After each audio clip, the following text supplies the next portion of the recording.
Hello everyone, I'm back and yeah, let's talk about the Asong Gutom Part 2. Okay, ito yung mga kaibigan natin or mga kakilala ng asawa natin na may intentionally na uh, landiin yung partner mo.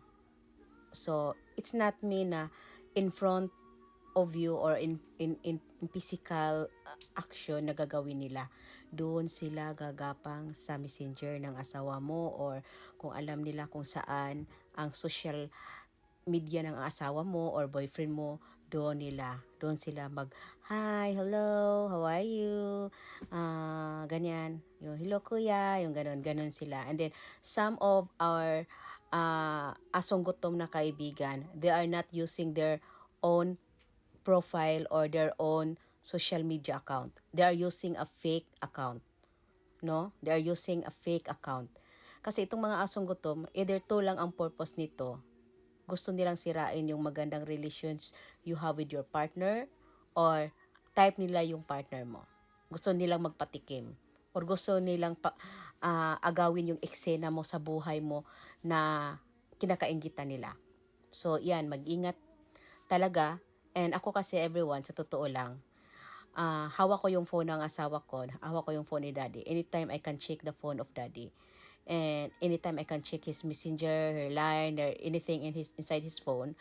So, actually noon, marami talaga. Hindi ko lang din maisip everyone, no, kung bakit mayroon talagang mga babae. Actually, hindi ko masisisi at hindi ko mabiblame yung mga babaeng nagtrabaho sa gabi because they need a customers. But, yung alam mo naman na hindi naman alam naman nila, nakikita naman nila na yung lalaki ay mayroon ng asawa or mayroon ng kinakasama. Why? Hindi ko lang maisip talaga itong mga asong gutom na talaga ang lakas talaga ng loob na mag-message, mag-hi, hello, which is noon naman talaga everyone. May mga babaeng nagmi-message sa daddy ko noon. Yung iba doon inaaway ko, no? And naintindihan ko din naman sila dahil they are inviting of my daddy to their omise. No? So, para sa akin, understandable yun dahil that's the part of their business or job. No? But, marami din talagang gumagamit ng fake account dahil nagdududa talaga ako, may tendency talaga na itong mga gumagamit ng fake account, na gumagamit ng mga fake profile pictures na just like a porn star or just like alam nyo na, no? Extraordinary, using extraordinary body, no? To tempt your partner, no?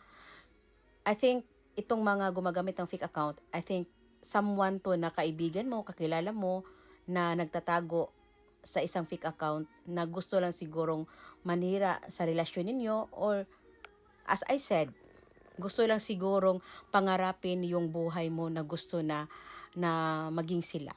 So, to all ladies, ingat.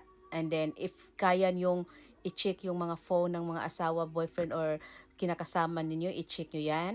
Dahil, the number one rules, hindi ibig sabihin na you have no respect pag hinahawakan mo yung phone because daddy can hold my phone, can check my phone. I can check daddy's phone. So, dahil that's the part of the relationship. Pag ang lalaki ninyo, kaya nyong hawakan ng phone, i-check nyo yung mga phone at don't hesitate to putang ina sa mga asong gutom ng mga burikat na yan. Okay? So, we have a right to protect our relationship to our partner. We have a right na protektahan natin sila. Okay? So, talagang ingat lang talaga dahil iba na ang panahon ngayon. Maraming mga asong gutom. Ang mga asong gutom, doon yan gumagapang sa mga social media ng mga partner ninyo. Okay? Kaya talagang sabihin man ng iba na, pati yung cellphone ng hinawakan, syempre naman. Di ba? Dahil alam nyo, nandoon lahat ang mga secretness sa social media. No? So, ako talagang sabihin man, wala ka talagang tiwala. Yes, wala akong tiwala. Period. No? Dahil, yung mga iba nga dyan na, na mga babae, na mga asong gutom, they don't care. They don't care. Talaga, ang gusto lang ng mga yan kasi mga virus yan. Kaya ingat kayo, girl. And ito lang sasabihin ni Ate Red, kung kaya mong hawakan yung phone ng asawa mo, partner mo, o sino man yung kaya kasama mo, check mo. Dahil, baka nandyan na yung mga asong gutom, gumagapang. No? The secret of relationship, open kayo pareho. No? Para walang problema, walang duda, walang gulo. Okay? And that's it. Good night.